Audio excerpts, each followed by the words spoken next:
Welcome back to AM Northwest. Here's the question. What is a lifelong vegetarian to do when her doctor orders her to eat meat?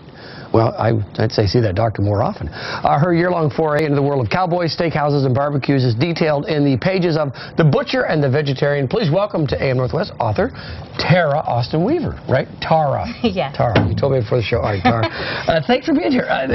This is an interesting concept. You grew up a vegetarian. I did, which is, it's interesting because most people become vegetarians as adults, either, for ethical reasons or to annoy their parents. And really, I was raised sort of in a meat-free world.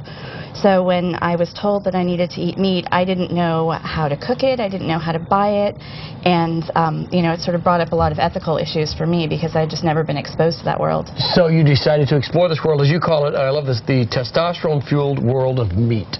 Yes. It's a really masculine world between the butchers and the cowboys and the ranchers, and that was really intriguing to me because that's not the world that I grew up in. So your first trip to a butcher shop because you want to make chicken breasts, right? Yeah, a chicken stock actually. Okay. And so what happened? You visit there. That's gonna be like that's a really out of this world experience. It is. It was really terrifying to me. I sort of joke that I feel like, butchers are sort of like dogs and they can smell my fear when I walk in the door. And it's just, the language even. I don't know how to ask for things. I don't know what is London broil? I don't even know what animal that comes from. And I certainly don't know how to cook it. So the bar was pretty high for me. How'd that experience go at the butcher shop when you were looking for your chicken stock?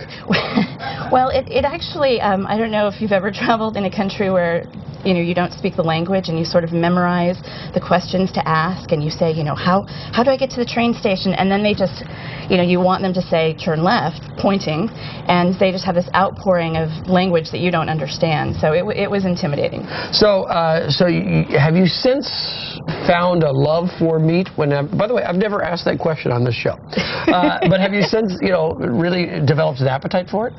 It was an interesting sort of slow warming up to. At first, it was really off-putting, and as time went by, I definitely found some dishes that I just, they're really good.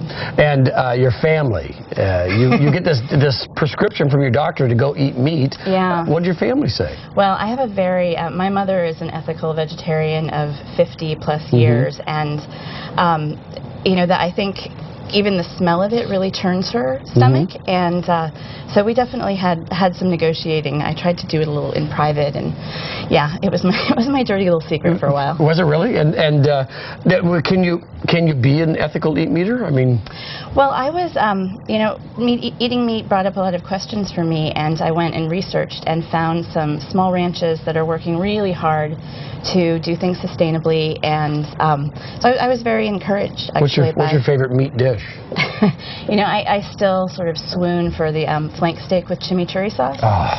Do you have that recipe in the book?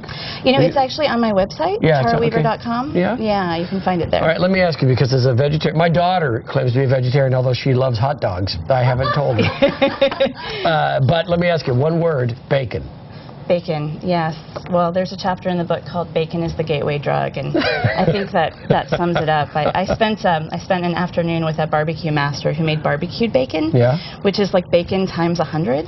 Really? So yeah. Well, the book is very funny. We're glad you we're here today. We want folks to know that you do have a book signing tonight, 7:30, at Powell's downtown on 10th and West Burnside. The Butcher and the Vegetarian. Tara Austen Weaver, thanks for coming in today. We appreciate it. Thanks for having me.